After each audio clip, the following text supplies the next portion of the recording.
श्री प्राणनाथ प्यारे की जय। श्री सतगुरु महाराज की जय।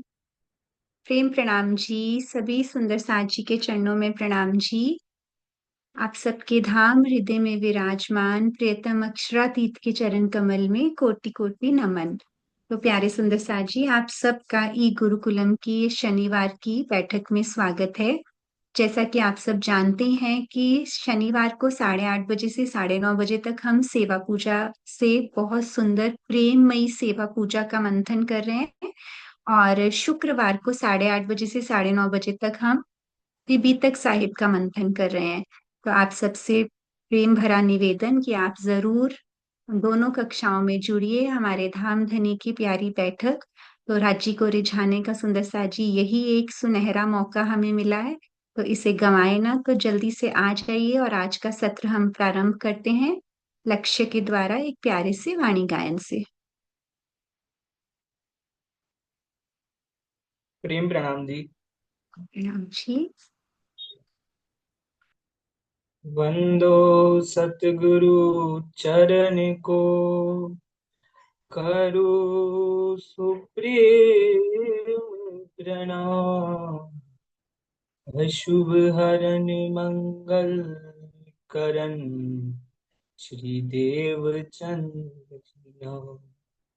श्री प्राणनाथ निज मूलपति, श्री महराज सुनाम।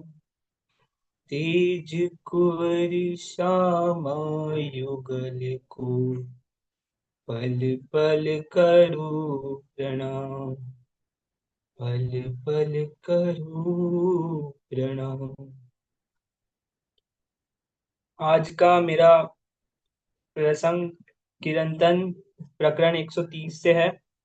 और ये हमारी बीतक में भी चल ही रहा है ये प्रसंग। और ये वाणी तब उतरी थी जब श्री जी खम्बालिया के मार्ग से सूरत आए थे। तो बहुत ही, दीदी ने जैसे कल बताया था कि बहुत ही मार्मिक था श्री जी के लिए ये सब।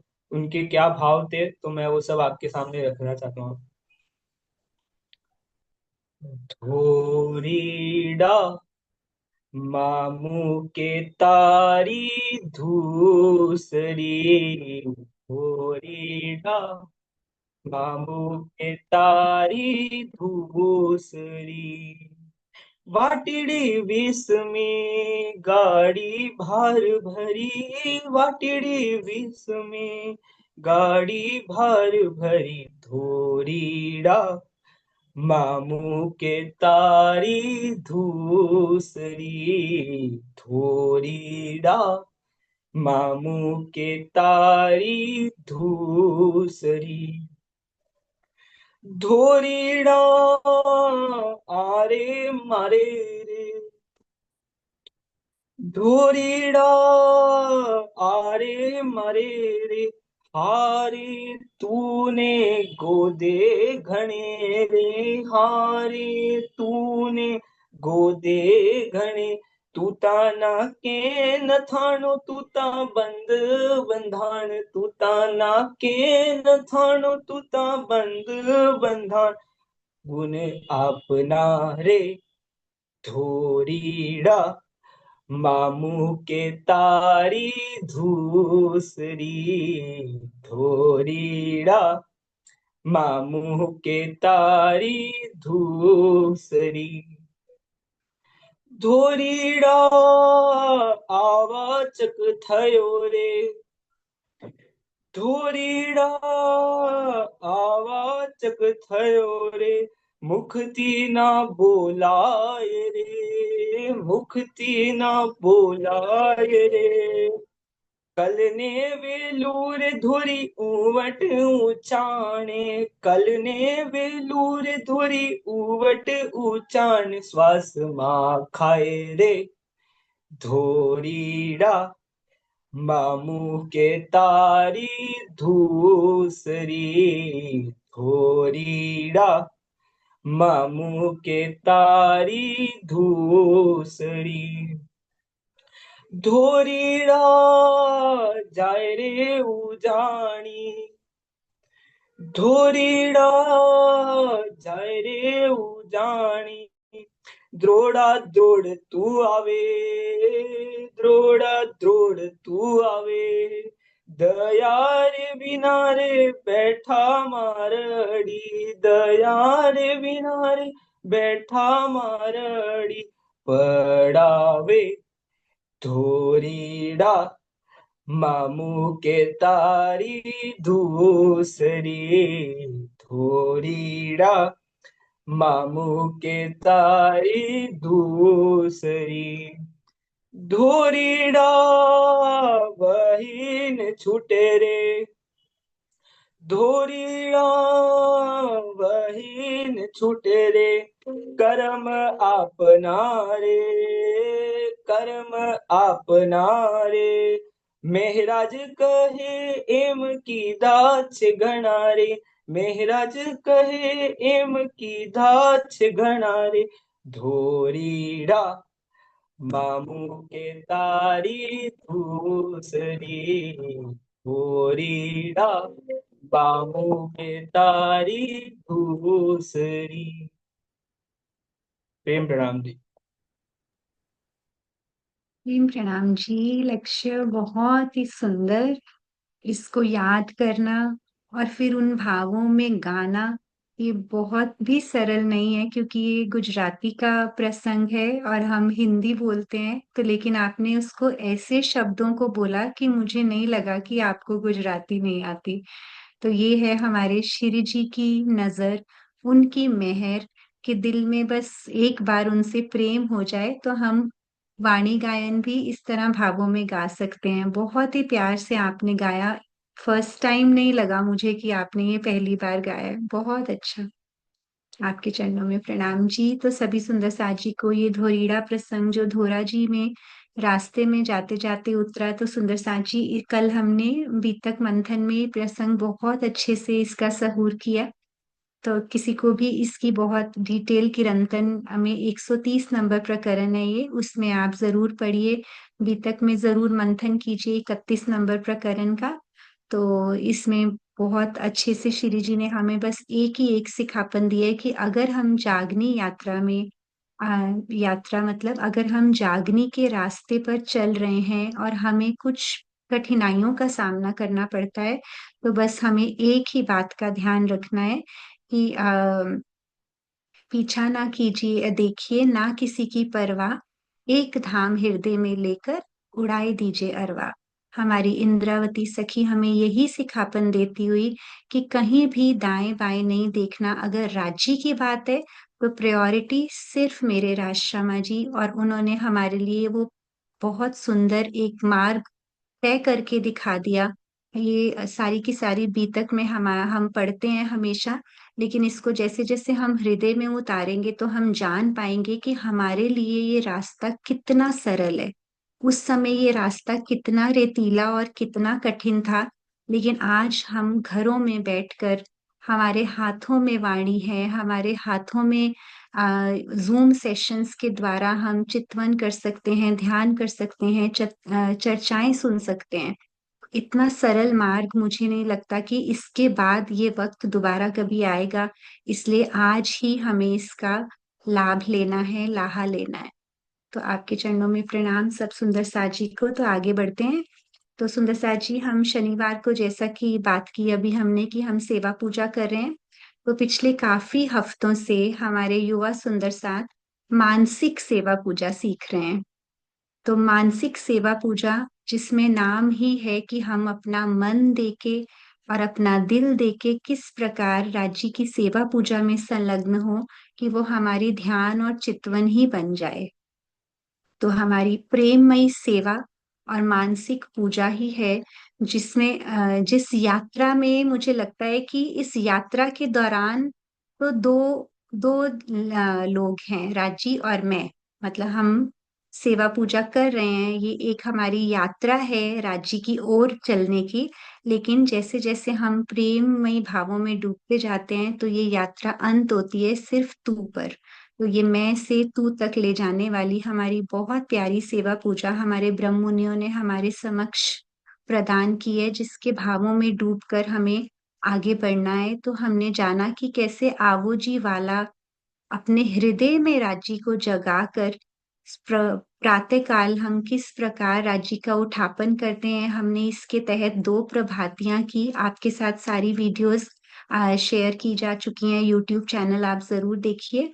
और फिर उसके बाद हमने कैसे जमुना जी में झीलना करवाकर हमारी सकुंडल सखी के साथ, हमारे छत्रसाल महाराज जी के बिना धामधनी की सेवा नहीं हो सकती। ये हमने अष्टपैर की बीतक जैसे जैसे आएगी हम उसमें देखेंगे कि हर पहर में महाराजा छत्रसाल जी की सेवा पूजा सेवा है।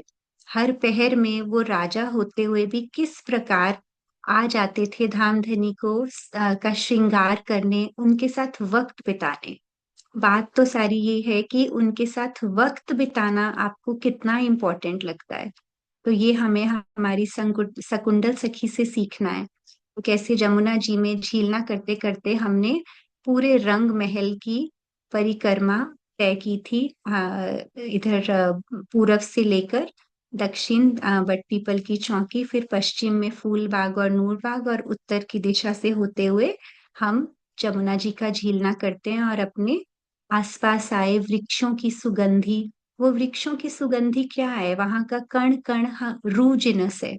एक एक पत्ता वृक्ष का, एक एक पत्ते की जो नस है, वृक्ष हैं जो, उनके पत्तों से पिया की सुगंध है, क्योंकि वो पिया ही हैं जो रूहों को रिझाने के लिए करोड़ों रूप धारण करते हैं वहां परम धाम में। तो ये धाम धनी की ऐसी मेहर कि यहाँ बैठे बैठे हम परम धाम के सुख कैसे लें, ये हमें सेवा पूजा सिखाती है। तो अब उसके बाद हमने जमुना जी के झीलने में, उसके बाद हमने किया पूरन ब्रह्म। तो पूरन ब्रह्म, ब्रह्म से न्यारे, ये अपनी निस्बत का शुक्रिया करने का एक तरीका है कि किस प्रकार राज्य ने हमें अपनी निस्बत की पहचान करवाई। जिस त्रिदेवा को भी जो सुख नहीं मिल सकता, वो राज्य की रूहों का अधिकार है उस पे। शिव सन कादि कादि की इच्छत शेष ना पावत पार, वो धाम धनी, उन पर जाती हैं रूहें बलि बलिहार। वो पूरन ब्रह्म बहुत सुंदरता से हमने पिछली कक्षा में समझा था। और अब उसके बाद हमारा आता है सीक्वेंस में बहुत प्यारी चंदन चढ़ावनी। तो चंदन चढ़ावनी किस प्रकार हम पिया जी के कोमल सुंदर निलाट पर चंदन लगाएं, तो किन भावों से लगाएं, उसके बाद कैसे हो जाएं, और उस चंदन तिलक की क्या शोभा है। तो आइए आज के प्रसंग में हम ये सब समझेंगे वृंदा जी के द्वारा। प्रणाम जी। जी। सभी सुंदर साथ जी के चरणों में प्रेम प्रणाम जी। आवाज ठीक है ना चित्रा जी? हाँ जी। हाँ जी। चंदन चढ़ावनी, पूरा रिकेप में बहुत ही सुंदर रूप से चित्रा जी ने बता ही दिया कि हम किन किन स्टेप को पार करके यहाँ तक पहुंचे हैं। तो सबसे पहले हमने आओ जी वाला जो राज्य को दिल में बुलाया, बुलाने के बाद वो जब बुलाया मतलब जो हमारी शयन की लीला थी, उसके बाद जो हमारा मिलन राज्य से हुआ, उसके बाद हमने देखा कि राज्य खुद अभी तो शयन में है, तो उन्हें पहले हमने उठाया, तो उठापन किया। अब उठाने के बाद जो हुआ, तो उठाया भी कैसे, कितने प्यार से। तो उसके लिए जो प्रातः काल का उठापन देखा कि रैनी की उनी दी, तो धनी को कितने प्यार से उठाया, और उठाने के बाद दातुन और ये सारी भी लीला हुई। और वो लीला होने के बाद हमने झिलना किया कि मरा वाला जी चलो जमुना जल जी लिए। अब झिलना भी हो गया, राजी को अब हमने तैयार भी कर दिया है। अब तैयार करने के बाद देखिए, पहले जब आओ जी वाला हुआ तो वो सेज थी, वो सजी हुई सेज थी। अब जब हम रांची को तिलक कर रहे हैं तो हम उन्हें कहाँ बिठा रहे हैं, तो अब हम उन्हें तखत पर बिठा रहे हैं। अब सिंहासन पर बिठाया जा रहा है। तो अब हमारे दिल को, हमारे दिल में हमें राज्य के लिए वो सिंहासन तैयार करना है कि जहां पर हम राज्य को अब चंदन करेंगे। अब सेज वाली लीला पूरी हुई, अब सिंहासन वाली लीला पर हम आ रहे हैं। तो सिंहासन कैसे सजे वो हमने आगे पूर्ण ब्रह्म में सीखा कि जो हमें छत्रसाल जी ने सिखाया तो ये सिंहासन सजे उसके लिए हमें क्या करना पड़ेगा? तो पूर्ण ब्रह्म का थोड़ा सा एक थोड़ी मतलब एक दो रिकैप ही समझ लीजिए, या थोड़ी सी बात हम कर लेते हैं कि उसमें सिर्फ एक चरण पे बात करते हैं कि त्रिगुण फांस के फंद पड़े थे सो फंदा निर्वारे। जब तक हम इन फंदों में पड़े रहते हैं, माया की उलझनों में उलझे रहते हैं, तब तक ना हमारा आओजी वाला हो सकता है, ना उठापन हो सकता है, ना ही झीलना हो सकता है। तो पहले इन फंदों से जब हम निकलते हैं तब ये सब कुछ होता है। और तब जब होता है तो पुराण ब्रह्म में ही आया कि सिंहासन आसन बैठा है, कि सिंहासन पर अब धनी बैठे हैं। तो जब ये पुराण ब्रह्म में ये बात आती है, त्रिगुण फांस के फंद पड़े थे सो फंदा निर्वारे, तो पहले माया के फंद से तो हमें निकलना पड़ेगा। तो किन के फंद में पड़ना पड़ेगा? तो ये भी हमें छत्रसाल जी ही सिखाते हैं। वो कैसे? तो वो प्रसंग भी आप सब सुंदर साथ जी बहुत अच्छे से जानते ही है, क्योंकि पहले भी आगे भी एक दो बार इसकी बात हुई है कि जब सबसे पहली बार छत्रसाल जी और श्री जी का मिलन होता है तिदुनी दरवाजे पर, और तब दोनों के बीच में क्या होती है? दूरी होती है, क्योंकि दूर से छत्रसाल जी श्री जी के दीदार करते हैं, और तब वो श्री जी के माध्यम से उन्हें बार बार नजदीक बुलाया जाता है कि पास आइए और पास आइए। और जब वो पास जहां तक उनको बुलाना चाहते थे वहां तक आ जाते हैं, तब कहते हैं कि अब कहाँ जाएंगे, अब तो आप मेरे फंद में पड़ गए। तब छत्रसाल जी का जवाब क्या होता है कि मुझे कोई फंद में ला सके ऐसा कोई है ही नहीं, और है तो वो सिर्फ और सिर्फ विजयाभिनंदन बुद्ध निष्कलंक अवतार है, वो ही सिर्फ मुझे अपने फंद में कर सकते हैं, बाकी कोई मुझे अपने फंद में नहीं डाल सकते हैं। देखिए, उन्हें ना इस त्रिगुण फास के फंद की तब तक ध्यान है, ना इन फंदों की निर्वार की अभी बात है, फिर भी वो कितने दृढ़ता से ये बात कर रहे हैं श्री जी के सामने कि मुझे सिर्फ वो ही एक अपने फंद में डाल सकते हैं। और तब धनी अपनी पूरी पहचान देते हैं कि जिसके फंद में आप खुद पढ़ना चाहते हैं। देखिए, ये हुआ खुद जाना फंद में। तो माया के फंद से हटकर अब खुद धनी के फंद में जाने के लिए छत्रसाल जी भी तैयार है। तो श्री जी जब अपनी पहचान देते हैं कि आप जिनकी राह देख रहे हैं, जिनको आप मिलना चाहते हैं, वो साक्षात अब आपके सामने है।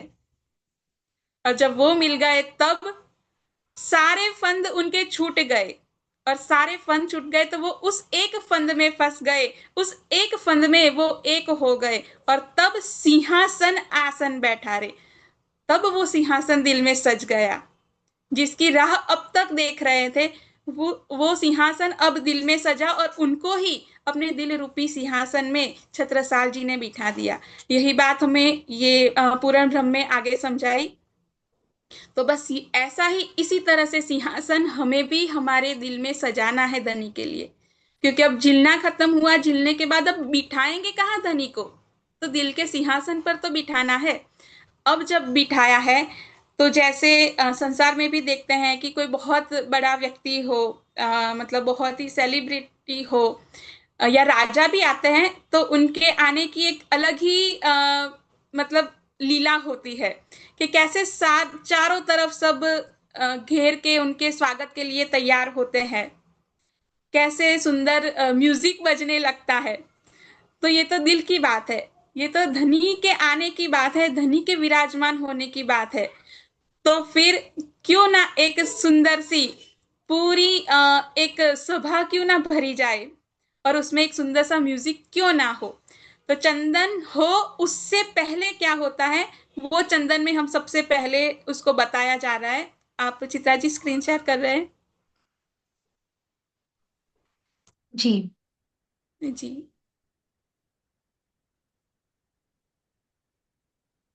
चंदन की शुरुआत होती है। आ, सबसे पहले यहाँ एक चंदन की रीत है कि जहां पर हम राज्य को अब चंदन कर रहे हैं, तिलक कर रहे हैं, उनका श्रृंगार कर रहे हैं। लेकिन हम राज्य का श्रृंगार और तिलक तब कर सकते हैं जब सबसे पहले हम हमारा श्रृंगार सजे। जब हम खुद इस चंदन में रंग जाए, क्योंकि चंदन के गुण ही यही है कि वो सुगंध फैलाता है, उसमें इतनी सुगंध है, वो अपनी सुगंध इस तरह से चारों तरफ फैलाता है कि सबको शीतलता देता है। तो पहले हमें शीतल होना पड़ेगा, इस चंदन की तरह होना पड़ेगा, अपने आप को चंदन बनाना पड़ेगा। यहाँ पर बाह्य रूप से हम देखते हैं कि बस हम चंदन घिस कर उसको कटोरी में लेकर फिर ये चंदन करते हैं, लेकिन ये तो एक बाहरी नजर से बाहरी तरीके से हुआ। पर यहाँ सिर्फ वो नजर नहीं है, हमें हमारे अस्तित्व को चंदन बनाना पड़ेगा, खुद को घिसना पड़ेगा राज्य के लिए। और जब ये होगा तब असल में चंदन होगा। इस संसार के चंदन की लकड़ी को घिसकर जो चंदन किया जाता है, उसकी खुशबू से राज्य ऐसे रीझ नहीं जाते हैं।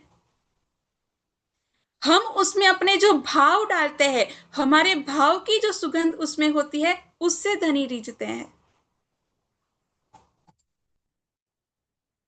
पर हम बाहरी, जैसे हमने पहले भी बात की थी कि शरीयत है, उपासना है, तो हम कहीं ना कहीं इस चंदन को भी सिर्फ कर्म कांड तक सीमित कर देते हैं। लेकिन ये सिर्फ एक कर्मकांड नहीं, ये धनी के बहुत ही पास जाने की लीला है। और धनी की आंखों में आंखें डालने की ये लीला है। चंदन करना मतलब कि जब चंदन किया जाता है, तिलक किया जाता है, तो धनी की आंखों में हमारी आंखें होती है और हमारी आंखों में धनी की आंखें होती है। और जब निहारते हैं तो निहारते निहारते दिल तक पहुंचा जाता है। तो ये तो आंखों से दिल तक जाने का रास्ता है। तो ये चंदन तो हमें धनी के दिल तक पहुंचाने की एक कड़ी है। तो इसे बाह्य कर्मकांड तक सीमित ना रखकर इसे हम चितवन के द्वारा इसे ले, इसे चितवन करें कि धनी के दिल तक पहुंचे और धनी हमारे दिल के सिंहासन पर आ विराजमान हो। तो उसी के लिए पहले कहा चलो सखी, बस इसी एक शब्द पर ही सब कुछ हम मतलब डूब जाए इसमें कि चलो अब चलना है। किसके लिए चलना है और कहाँ चलना है? तो सुंदर वर जी ने निरखिए कि वो जो सबसे सुंदर है, देखिए उस सबसे सुंदर को हम और सुंदर अब इस श्रृंगार से सजा रहे हैं। वो तो पहले से ही सुंदर है, उनको तब किसी चीज की सुंदरता की और आवश्यकता ही क्या है। फिर भी उस सुंदरता में और सुंदरता बढ़ रही है जब उनके नीलाट पर हम चंदन करते हैं। तो उससे पहले तो कहते हैं पहले उनको निरखिए, उनको देखिए। और सिर्फ राज्य को नहीं, श्री श्यामा जी ने जोई जोई मन हरखिए। श्यामा जी की सुंदरता और श्यामा जी की जो शोभा है, उसको देखकर तो मन अपने आप हरखते मतलब खुश हो जाता है, प्रसन्न हो जाता है, प्रफुल्लित हो जाता है। हम तो बस एक चंदन की लकड़ी तक सीमित है, पर सामने तो हमारा पूरा चंदन है राज्य और श्यामा जी के माध्यम से। उनकी खुशबू, जब हम उन्हें देखते हैं, निरखते हैं, उनकी खुशबू से हमारा दिल प्रफुल्लित होता है, खुश होता है। और ये एक ही लाइन है ना, वो ही चंदन में सबसे खास है। एक है उनको निरखना, सबसे पहले चलना, चल के उनको निरखना। और जब वो असल में हम निरखते हैं ना, तब मन हरखता है, यानी मन खुश होता है। पर ना हम चलते हैं, ना हम उनको ठीक से निहारते हैं, और ना ही हमारा मन जो असल रूप में हरखना, खुश होना चाहिए, वो होता है। तो इस आनंद तक पहुंचने की ये पूरी एक प्रोसेस है। और इस प्रोसेस से हमें पहले गुजरना होता है कि हम जिस तरह से चंदन होता है उसे कितना घिसा जाता है, तब वो उपयोग में लिया जाता है। तो हमें भी अपने आप को घिसना पड़ेगा। जैसे हीरा होता है तो हीरे को कितना घिसा जाता है तब वो और मतलब उसका प्रकाश फैलता है, वो और चमकता है। एक छोटी सी कहानी मतलब याद आ रही है कि जिस तरह से एक शिल्पकार था। वो शिल्पकार नदी किनारे से जा रहा था, तो वहां पर उसने एक बहुत ही सुंदर पत्थर देखा। तो उस पत्थर को देखकर उसके मन में, अब शिल्पकार है तो पत्थर देखेगा तो उतनी बार उसे तो कोई अच्छी सी आकृति ही बनाने का मन होगा। तो वो पत्थर को देखकर सोचता है कि क्यों ना मैं इससे एक सुंदर सी मूर्ति बनाऊं। तो वो पत्थर से पूछता है कि क्या मैं तुम्हारी मूर्ति बनाऊं?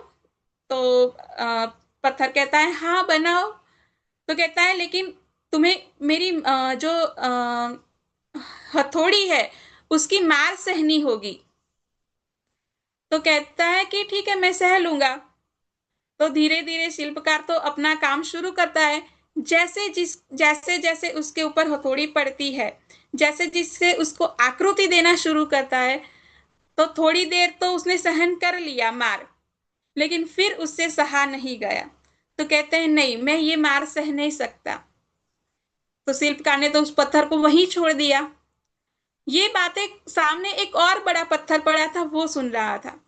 तो वो सामने से कहता है कि क्या तुम मेरी आकृति बनाओगे, मुझसे कुछ बनाओगे? तो वो शिल्पकार कहता है कि हाँ बिल्कुल। तो कहते हैं कि पर मेरे हथौड़ी की मार तुम्हें सहनी पड़ेगी, सह पाओगे क्या? तो कहता है हाँ मैं सह लूंगा। और फिर शिल्पकार फिर से अपना काम शुरू करता है और वही हथौड़ी की मार उस पर पड़ती है। वो सारी मार सह सह कर वो अंत में बहुत ही सुंदर मूर्ति के रूप में मतलब बन जाता है वो पत्थर। और जब शिल्पकार तो बस अपनी एक हॉबी के लिए, खुशी के लिए वो बना रहा था, वो वहीं पर उस मूर्ति को छोड़कर आगे बढ़ जाता है। लेकिन जब सुबह गांव वाले देखते हैं कि यहाँ तो इतनी सुंदर मूर्ति है, तो उसे फिर एक मंदिर में सजाया जाता है और रोज उस मंदिर में उस मूर्ति की पूजा होने लगती है। अब पूजा होती है, सेवा होती है, अब प्रसाद आता है। तो प्रसाद में अब सब अच्छे अच्छे प्रसाद तो लेकर आते हैं, लेकिन एक खास प्रसाद आता है हर मंदिर में, वो है नारियल का। तो सब नारियल लेकर आते हैं। तो जब नारियल लेकर आते हैं तो नारियल को फोड़ा कहाँ जाए, कहाँ उसको मतलब किया जाए प्रसाद के लिए? तो कहते हैं और एक पत्थर ले आओ। तो वो वही पत्थर ले आते हैं कि जो मार सह नहीं पाया था, जो पहला पत्थर था, और उस पत्थर को लाकर मंदिर में रखा जाता है। अब जिसने थोड़ी सी मार सह नहीं पाया उसे अब रोज मंदिर में जितने भी लोग दर्शन के लिए आते, वो नारियल लेकर आते और उसे रोज वो नारियल की मार पड़ती। अब रोज वो नारियल उस पे फोड़ा जाता और रोज वो जितनी उस शिल्पकार के हथौड़ी में उसे दर्द नहीं हो रहा था, उससे भी अधिक दर्द अब उसे रोज होता है। और ये कोई एक दिन दो दिन का नहीं, अब हर रोज ये सिलसिला चालू रहता है। मतलब इस कहानी से यही सिर्फ सीखना है और समझना है कि जो जितना घिसता है, जो जितना दर्द सहकर आगे बढ़ जाता है, वो एक न एक दिन वो सुख पाता है, वो आनंद पाता है। और जो इस मार को नहीं सह पाता है, उसे और मार, थोड़ी देर के लिए तो वो छूट जाएगा, लेकिन फिर जो मार पड़ती है उसका दर्द बहुत गहरा होता है, बहुत ज्यादा होता है। तो चंदन का भी इसी तरह से होता है कि चंदन जितना ज्यादा घिसा जाता है, वो जितना घिसता है वो उतनी ही खुशबू देता है और उतनी ही ज्यादा शीतलता प्रदान करता है। तो हमें भी अपने जीवन में खुद को चंदन के रूप में बनाना है। तभी तो हमारे दिल में सजे सिंहासन पर धनी बैठेंगे और तभी तो हम उनका सही में तिलक कर पाएंगे, चंदन कर पाएंगे। तो यहाँ चंदन सिर्फ बाहरी कोई लकड़ी को घिसकर करने की बात नहीं, खुद को चंदन बनाना है। हमारे अंदर से वो ब्रह्म सृष्टि वाली परम धाम की आत्म की खुशबू आनी चाहिए। पर हम माया में इतने, माया के फंद, जैसे आगे पूर्ण ब्रह्म में बताया ना, हम माया के फंदों में इतने फंस गए कि हम हमारी उस खुशबू से ही दूर हो गए हैं। हम अपने आप को सुंदर साथ कहते हैं, ब्रह्म सृष्टि कहते हैं, परम धाम की अंगना कहते हैं, लेकिन हमारे गुण या हमारी जो रहनी है, जब वो हमारे साथ वो ब्रह्म सृष्टि वाली नहीं होती है, तो हमारे अंदर से वो परमधाम वाली खुशबू नहीं आती है। तो उसके लिए ही ये चंदन हमें सीख देता है कि खुद पहले ऐसे बने। तब अब कहते हैं कि जब हम इस एक क्रिया से, जब इस प्रक्रिया से बाहर धीरे धीरे आगे बढ़ते जाते हैं ना, तब चलो ये होता है। ये पहला शब्द ही तब होता है कि चलो सखी, अब चलो। छत्रसाल जी भी इन सारी प्रक्रियाओं से गुजरे हैं। देखिए, उन्होंने अ, अपनी पाग न्यौछावर की, लोगों ने कितने ताने दिए, लेकिन उन्होंने लोगों को समझाया। उसी समझ में तो ये पूर्ण ब्रह्म उन्होंने कहा कि आप देख रहे हैं कि ये कोई बाहर से कोई संत महात्मा है, लेकिन वो नहीं है, वो तो पूर्ण ब्रह्म और ब्रह्म से भी न्यारे है। तो पहले वो कितने न्यौछावर हुए, कितना उन्होंने समर्पण किया, लोगों के ताने भी सुने, तब जाकर उनके दिल में ये सिंहासन पर धनी आकर विराजमान हुए हैं। अब वो तो उन्होंने तो विराजमान कर लिया, अब हमें कह रहे हैं कि चलो।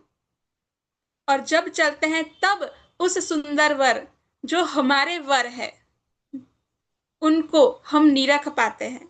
और उनके साथ विराजमान श्यामा जी को भी देखकर मन खुशी से भर जाता है। और जब ये होता है ना, तब तारतम की अंतिम लाइन हमारे लिए सार्थक होती है कि आव्यो आनंद अखंड घर को।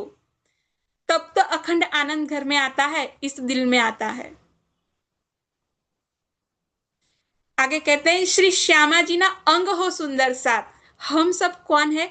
तो श्यामा जी के अंग है। निरखी हरखी उमंग न मात। धनी जी को, श्यामा जी को, सुंदर साथ को निरखते हुए, हरकते हुए इतना आनंद बढ़ जाता है, इतना आनंद आता है कि उमंग न मात, ये इतनी ज्यादा खुशी है कि वो हमारे दिल में भी न समाए। हमारा दिल जैसे छोटा पड़ जाता है इस खुशी को संभालने के लिए। इतनी बेशुमार इसमें आनंद है और खुशी है। सच में सुंदर साथ जी, दिल पर हाथ रखकर इसको आत्ममंथन कीजिएगा, चिंतन कीजिएगा कि आज से, जब से हम धनी से जुड़े हुए, हमने कितनी बार चंदन किया होगा। आज के सुबह के उस क्षण से लेकर अपने आप को देखे कि हमने जीवन में कितनी बार चंदन किया है, लेकिन क्या हमारे दिन ने धनी को इस तरह से निहारा है? और क्या ये अखंड आनंद, ये निरखी हरखी उमंग न मात, ये हमारे साथ होता है चंदन करते समय? अगर नहीं होता है तो समझ लीजिए कि हमने चंदन सही से नहीं किया। और अगर हमारा मन और दिल इस उमंग से भरता है तो समझिए कि सही रूप से चंदन हो रहा है। छोटे बच्चों की जब क्लास हम लेते हैं, जब भी शिविर होती है तब, तो बच्चों को, जो छोटे होते हैं उनको सेवा पूजा जब सिखाते हैं तो यही सिखाते हैं, छोटी छोटी चीजें जो उनको सीखने के लिए सिखाते हैं कि आरती कैसे उतारते हैं, चंदन कैसे करते हैं। तो बड़े से बड़े लोगों को भी आप देखेंगे ना, जब चंदन के लिए तो ऐसे उंगली में चंदन करते हैं, फिर पूरी घुमाते हैं पूरी तरह से। चंदन सिर्फ तिलक, मतलब हमारे नीलाट पर होता है, और हम पूरा राज्य को, मुंह को ही जैसे बिगाड़ देते हैं, उनके पूरे मुंह को ही चंदन कर देते हैं। चंदन बड़े प्यार से होता है। चंदन करने की हमें तो बाहरी रीत भी नहीं आती है, अंदर की रीत से तो हम अभी बहुत दूर है कि अभी बाहरी रीत तो सीखे कि चंदन कैसे होता है या कैसे किया जाता है। ना कभी चंदन करते हमारी आंखें बंद होती है, ना सामने जो धनी को हम चंदन कर रहे हैं उनको हम सही से निहारते हैं, कुछ भी नहीं।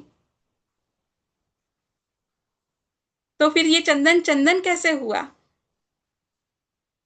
चंदन जब माथे पे होता है तो सुंदरता को बढ़ा देता है, लेकिन बिना भाव और बिना प्रेम के किया हुआ चंदन कोई शोभा नहीं बढ़ाता है। ना हमारी, ना जिनको हमने चंदन किया है उनकी, किसी की शोभा नहीं होती है इसमें, किसी की भी सुंदरता नहीं बढ़ती है। और आनंद और उमंग तो बहुत दूर की बात रहती है। तो सबसे पहले तो हम चंदन करना सही रूप से सीखे कि कैसे चंदन किया जाता है। ये बाहरी रूप से भी सीखे और आंतरिक रूप से भी सीखे। आगे कहते हैं, परिक्रमा तो दीजिए फेरी फेरी, कि अब जो सिंहासन पर धनी विराजमान है उनकी परिक्रमा की बात कर रहे हैं। अब परिक्रमा का अर्थ क्या है? सिर्फ जो सिंहासन सजा है उसके गोल गोल घूम ले, चक्कर लगा लिया, यही परिक्रमा है? नहीं, परिक्रमा तो आंखों से होती है, दिल से होती है। धनी जो हमारे दिल रूपी सिंहासन पर विराजमान है, उनको नख से सीख तक जब हमारी आंखें पूरी देखती है, ये सही परिक्रमा है। इसीलिए तो आगे कहा कि निरखिए, और इस निरखने को ही कहा है कि परिक्रमा तो दीजिए फेरी फेरी, बार बार ये परिक्रमा कीजिए, कि उनको बार बार निहारते रहिए, देखते रहिए। और कैसे? तो जब हम राज्य के नख से लेकर सीख तक अपनी आंखों से उनको निहारते हैं, धीरे धीरे हर एक अंग को निहारते जाते हैं, तो पूरा हमारा जो चक्कर लगता है नीचे से ऊपर तक और ऊपर से नीचे तक, ये परिक्रमा है। और ये कोई एक बार देने की नहीं है, फेर फेर, फेरी फेरी यानी बार बार दीजिए। ये परिक्रमा तो बार बार करनी है। पर बार बार तो बहुत दूर की बात, हम तो एक बार भी ठीक से नहीं करते हैं।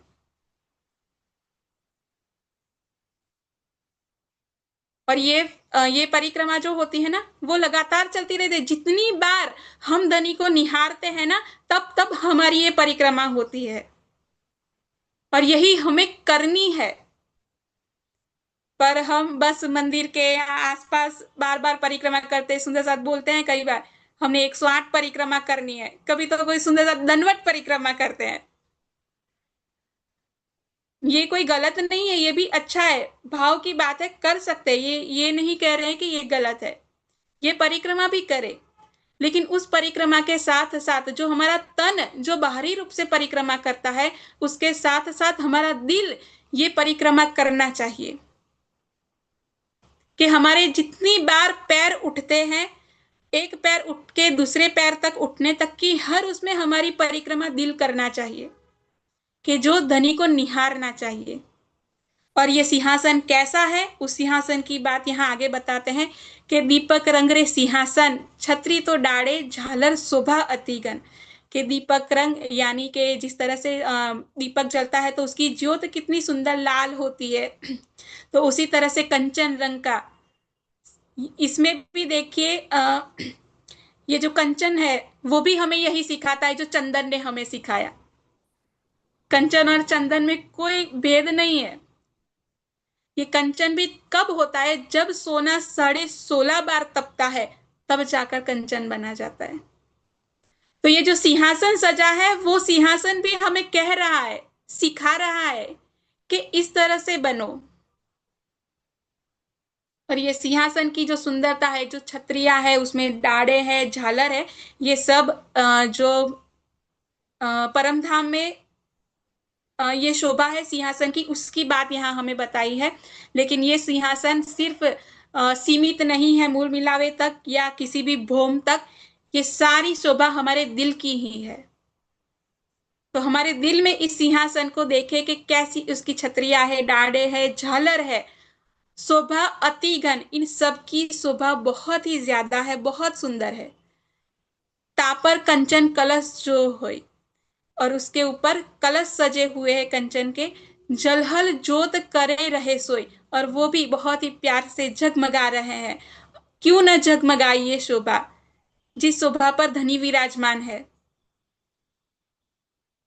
जिस तरह से चंदन करके, मतलब किसी के भाल पे तिलक करके उसकी शोभा बढ़ती है ना, तो इन सब इस सिंहासन का तिलक होता है जब धनी इस पर विराजमान होते हैं।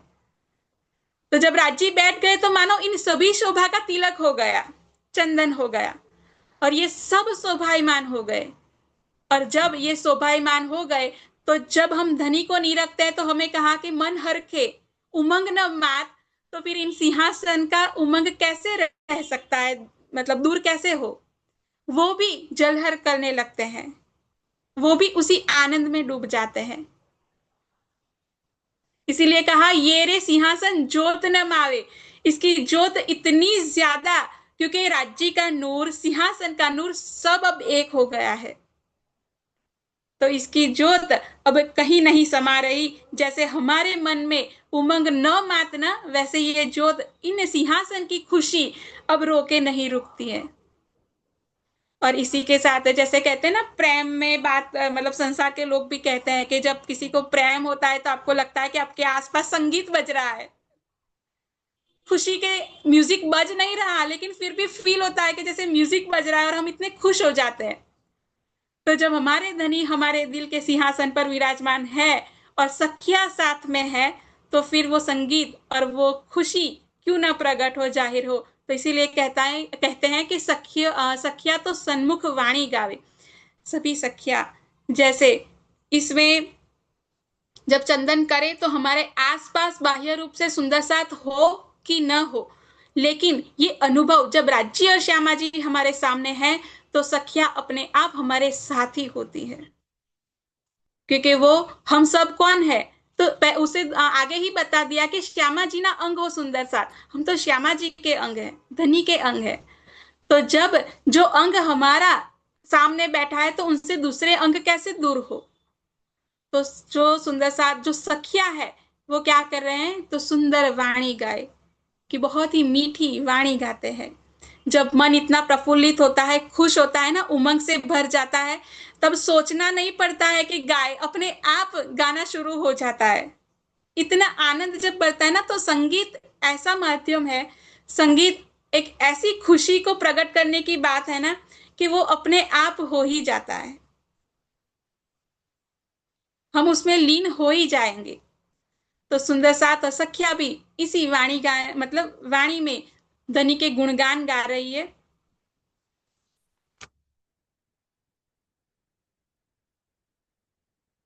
इसके बाद की स्लाइड कीजिए। आप लीजिए, मैं उसको डाउनलोड करती हूँ, मेरे से गलती से एक ही हुई है, मैं अभी आती हूँ, आप कंटिन्यू करिए। उसी के अंदर है पीडीएफ में।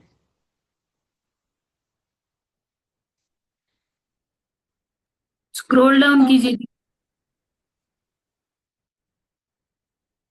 ठीक है, आगे कहते हैं कि श्रीमंडल नवरंग बाई के हाथ। अब जो संगीत बज रहा है, जो खुशी प्रकट हो रही है, तो उसमें साथ में कौन है, तो नवरंग बाई, जो हर रंग से रंगी हुई है, वो नवरंग बाई। इसमें सिर्फ 9 रंग ना लीजिए सुंदर सा जी, वो तो हर रंग में रंगे हुए हैं। तो हमें खुद नवरंग बाई बनना है, कि हम भी रांची के हर रंग में रंग जाए। और उनके हाथ में बाई जी के श्रीमंडल, जो एक संगीत का इंस्ट्रूमेंट है, तो वो उनके पास है।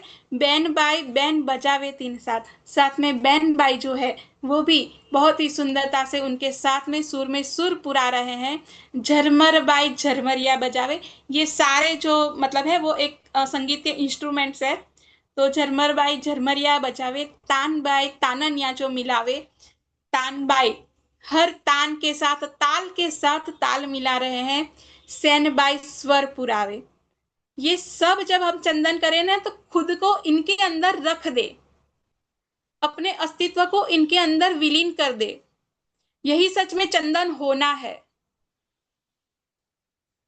कि चंदन कैसे पूरा घिस जाता है, और जब उसके अंदर मतलब घिसते तो उसमें पानी भी हम मतलब डालना पड़ता है। जब उसको घिसा जाता है, तो कैसे पानी और चंदन एक हो जाता है। तो उसी तरह हमें भी अपने अस्तित्व को इन सब के अंदर मिश्रित कर देना है। और ये जो सुंदर साथ के नाम, जो सखियों के नाम है, वो तो अपने आप में ही चंदन है। तो हम जब अपने आप को उनमें मिश्रित कर देंगे, उनमें मिला देंगे, तो खुशबू कैसे दूर रहेगी। तो ये जो खुशी प्रकट हो रही है, तो सैन बाई स्वर पुरावे, सैन बाई जी जो है वो स्वर पुराते हैं। मन में तो धरे अति उछरंग, मन में तो इतना उछरंग आनंद मस्ती छाई हुई है।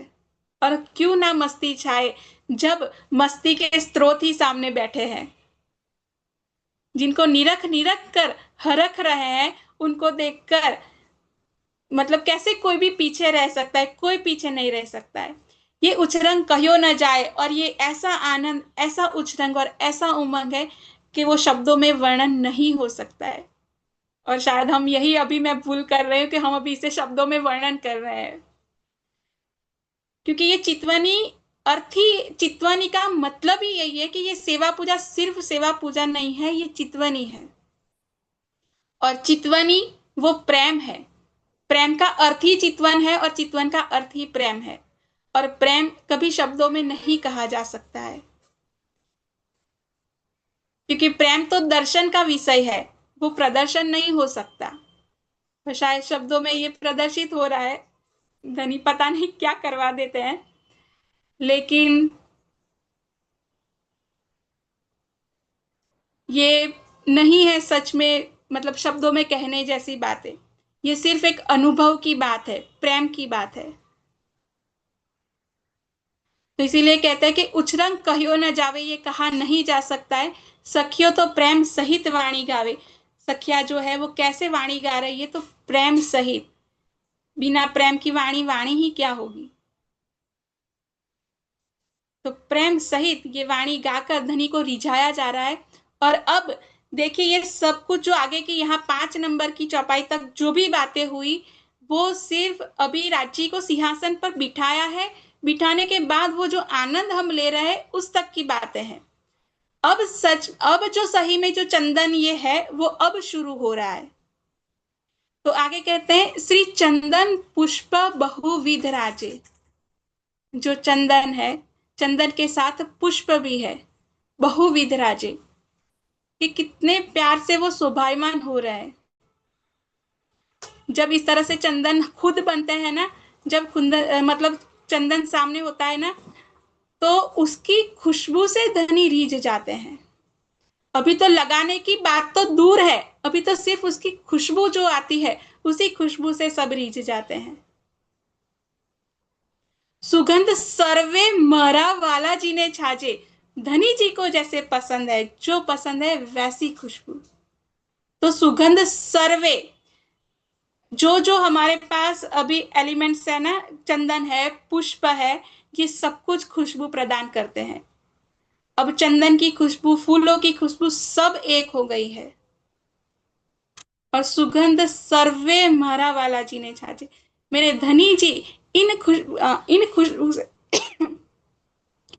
इस आनंद से वो खुश हो रहे हैं। अब तक हम हरख रहे थे धनी को देखकर, अब धनी हरख रहे हैं, अब धनी खुश हो रहे हैं। और श्री पिया जी ने पूजन इन विध कीजिए। इन विध यानी किस विध, इन विध मतलब तो जो आगे जो जो बताया उस विध से धनी जी का चंदन कीजिए, यानी खुद चंदन बनिए, खुद ये सारे आनंद बनिए, खुद सज जाइए धनी के सामने। तब इन विध इस तरह से चंदन होता है।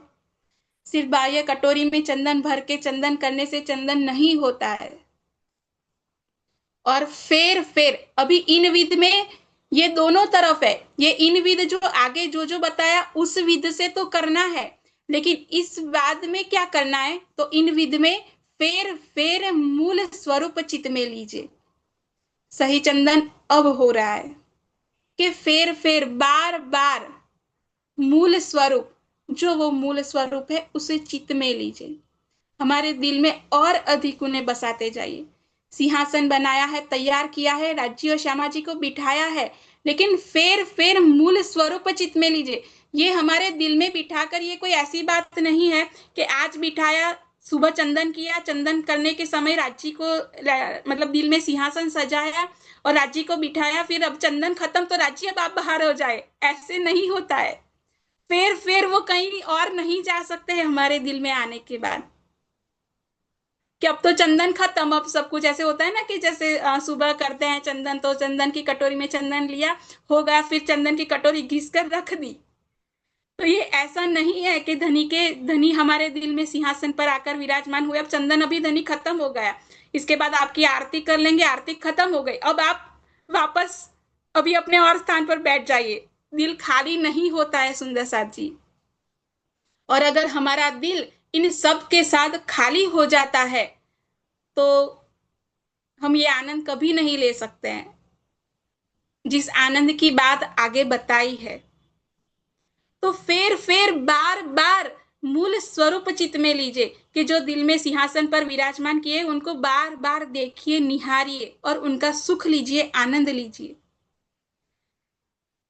अब जब हम मतलब चंदन करते हैं, तो यहाँ पर तो सिर्फ हमें एक चरण में यही बताया कि श्री पिया जी ना पूजन इन विध कीजिए, लेकिन जब हम गाते हैं, बोलते हैं, तो साथ में बोलते हैं कि श्री श्यामा जी ना पूजन इन विध कीजिए, कि साथ में श्यामा जी विराजमान है, उनका भी हम पूजन करते हैं। और जितनी सखियां हमारे साथ है, जैसे आगे तो नाम भी बता दिए, तो हम उन सब सखियों को भी चंदन करते हैं, उनको भी तिलक करते हैं। और ये छोटा सा चंदन कितनी सुंदरता बढ़ा देता है। यहाँ गुजरात के बाहर का तो मुझे इतना ज्यादा नहीं पता है, लेकिन गुजरात में तो आप देखेंगे कि स्वामीनारायण धर्म इतना फैला हुआ है।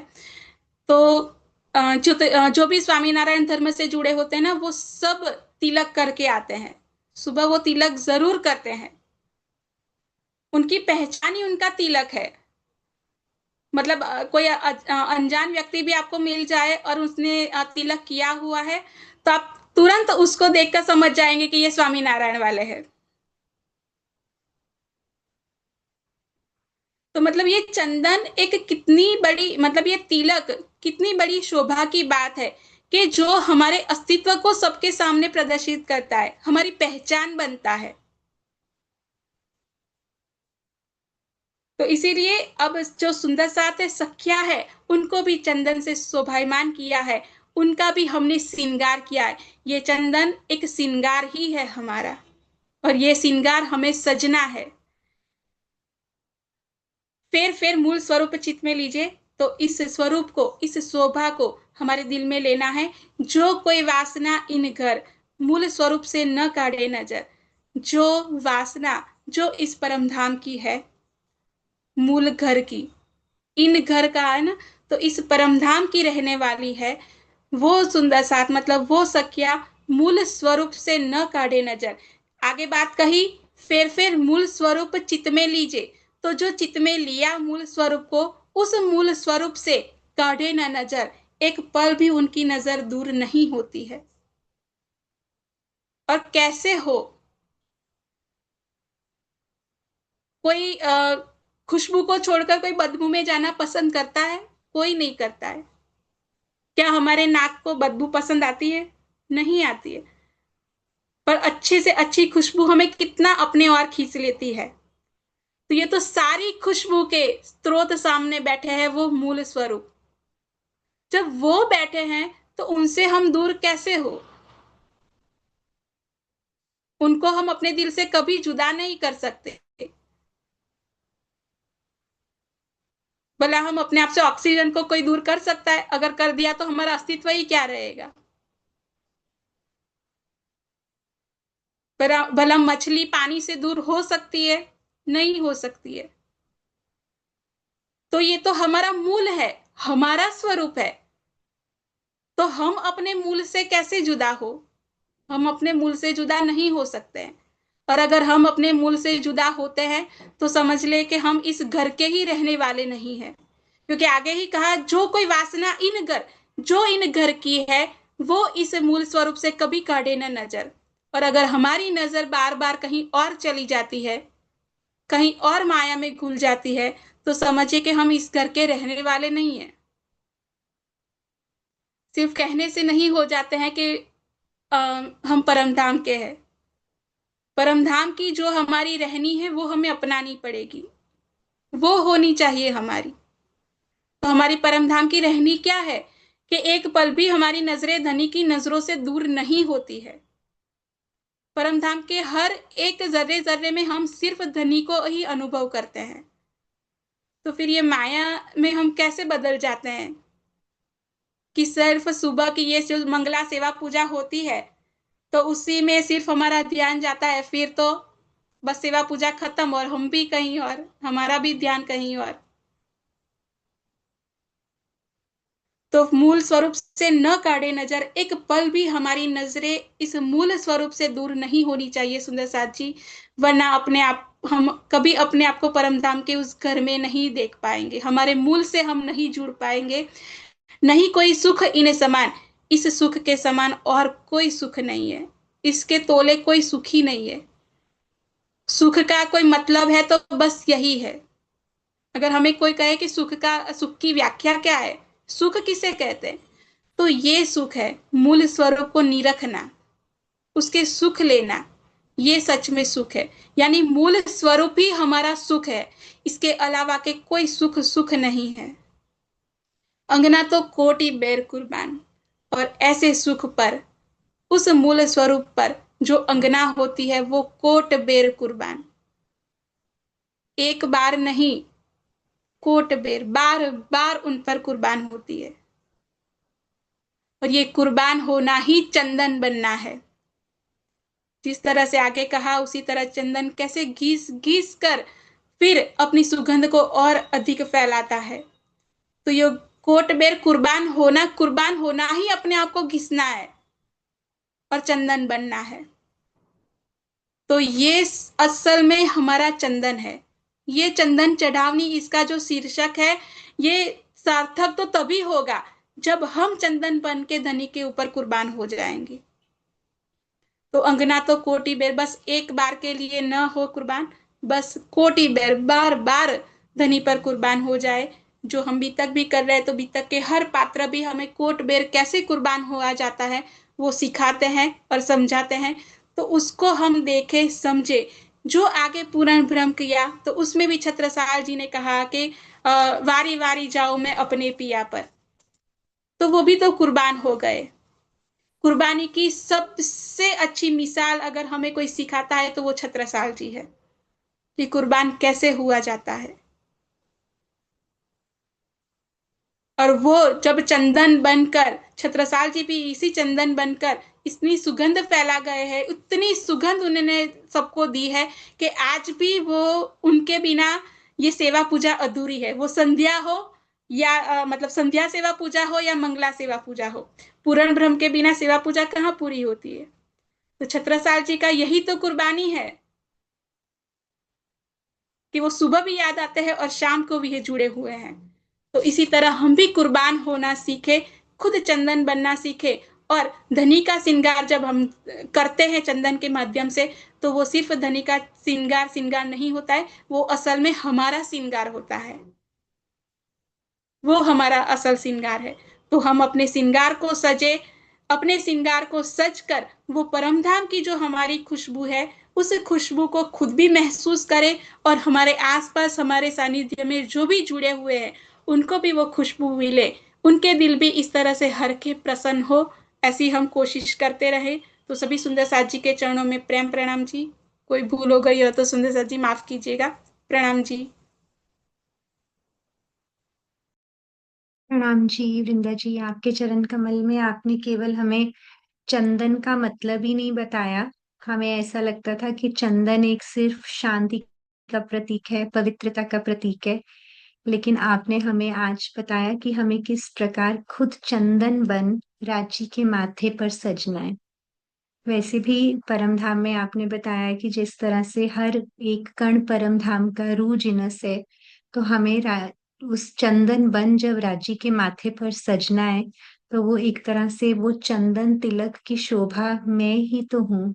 परम धाम में अगर हमारा इतना बड़ा रुतबा है कि हम राज्य के माथे का तिलक है, जो उसकी बिंदी माफक हमारा रुतबा राज्य ने हमें वाणी में बताया है, तो हमें यहाँ रहते रहते क्या करना है?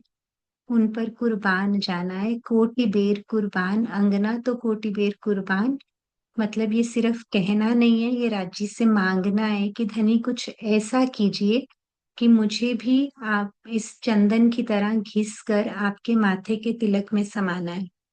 तो ये बहुत ही प्यारा और मीठा भाव आज आपने चंदन तिलक के द्वारा बताया। परम धाम में चंदन तिलक का इतना सुंदर वर्णन है सुंदर साजी। सागर श्रृंगार में जहां जहां राज्य के श्रृंगार का वर्णन है, वहां वहां तिलक का वर्णन है।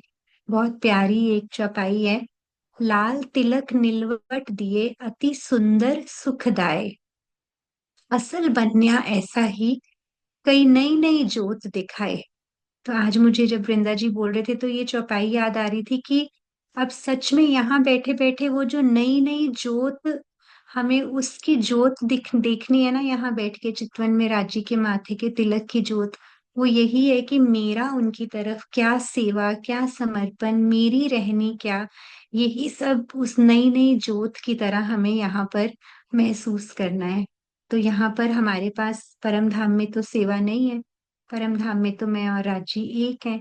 तो किस तरह से इस सेवा और समर्पण का रास्ता जो हमारे छत्रसाल महाराज जी ने हमें बताया, उनके चरण कमल पर अपने चरण कमल रख हमें इस रास्ते पर बढ़ना है और बहुत ही प्रेम भीने भावों से उस असल तिलक को देखना है। और अष्टपैर की बीतक में चौपाई आती है कि सुबह का जो पहर है ना, 6 बजे से 9 बजे का पहर, उसमें जब हम श्री जी का चंदन तिलक होता है तो वो श्री जी स्वयं अपने माथे पर सजाते हैं, क्योंकि उसमें भाव क्या लेते हैं, अब सुंदर साथ को चितवन करवानी है।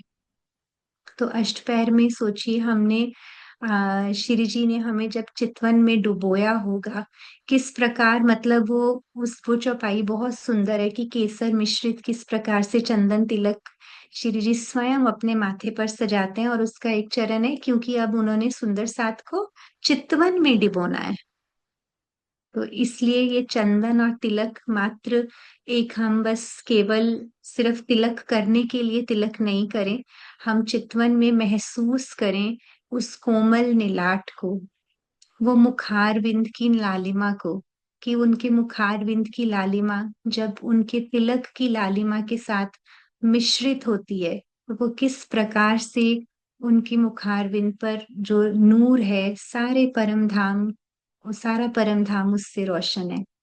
तो इसी प्रकार मेरा भी हृदय उस सुगंधि से, उस नूर के प्रकाश से रोशन हो, उस तिलक की बिंदी में मुझे पहुंचना है। वैसा हकीकत से मार्फत तक का रास्ता हमारी सेवा पूजा हमें बताती है। बहुत ही प्यार से आपने वर्णन किया, आपके चरणों में प्रणाम जी। तो किसी भी सुंदर साथ के हृदय में कोई सवाल है आज के प्रसंग को लेकर, या कोई अपने भाव ही शेयर करना चाहता है सुंदर साथ जी? बहुत मीठा वर्णन था। आज हमने परम धाम के संगीत का भी अनुभव किया, आज हमने प्रकाश का भी अनुभव किया, सुगंधि का भी अनुभव किया। तो किसी के हृदय में कोई भाव आ रहे हो तो आप शेयर कर सकते हैं।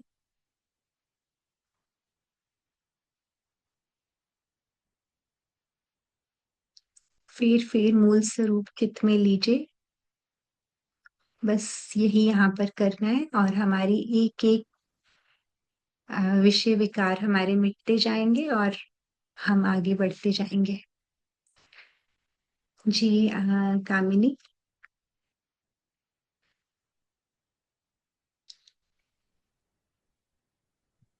आपको अच्छे से समझ में आया सारा प्रसंग? जी, हाँ जी दीदी, बहुत अच्छे से समझ में आया। बस शब्दों में बयान कर पाना थोड़ा मुश्किल है। प्रणाम जी जी। प्रणाम जी, बहुत सुंदर।